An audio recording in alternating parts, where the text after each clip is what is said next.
அதோட இந்த பகுதியில இருக்கிறவங்களுக்கு நல்லா தெரியும். இன்றைக்கு கோபியில் இருக்கிற ஒருத்தர், அவரை பற்றி சில செய்தி சொல்லி ஆகணும். இதுல என்ன, இது புள்ளி உரமா நீங்கள் தெரிந்து கொள்ள வேண்டும். கோபி சட்டமன்ற தொகுதிக்கின்ற வாக்காளர் பெருமக்கள் பொதுமக்கள் தெரிந்து கொள்ள வேண்டுவதற்காக LED திரையில சில செய்திகளை நான் வெளியிடுறேன். நம்முடைய LED திரையில தயாரா இருங்க.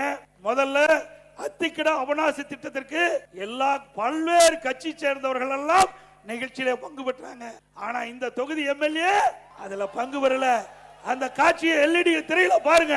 அத்திக்கடவு அவிநாசி திட்ட கூட்டமைப்பு என்பது அரசியல் கட்சியை சார்ந்தது அல்ல. இதில் பல்வேறு அரசியல் கட்சியை சார்ந்த விவசாயிகளும் தாங்கள் விவசாயிகள் என்று ஒரே குடையின் கீழ் இணைந்து எங்களுடைய வாழ்க்கை போராட்டமான அத்திக்கடவை நீரை தேடுவதற்காகத்தான் இந்த கூட்டமைப்பு உருவாக்கப்பட்டது. இந்த கூட்டமைப்பு இந்த நிகழ்விற்காக அனைவருக்கும் நாங்கள் அழைப்பு கொடுத்திருந்தோம். அதே மாதிரி செங்கோட்டையன் ஐயா அவர்களுக்கும் அழைப்பு கொடுத்திருந்தோம். இந்த நிகழ்வு, இந்த நோட்டீஸில் படம் போடலின்னு சொல்கிற அந்த கேள்வி எல்லாமே அதை பொறுத்தளவுக்கு நாங்கள் அரசியல் கட்சி சார்ந்தவர்கள் அல்ல. அந்த அத்திக்கடவு அவனாசி திட்ட நேற்று பொதுச்செயலாளர் கலந்து கொண்ட நிகழ்ச்சி நீங்கள் புறக்கணிச்சுட்டு தான்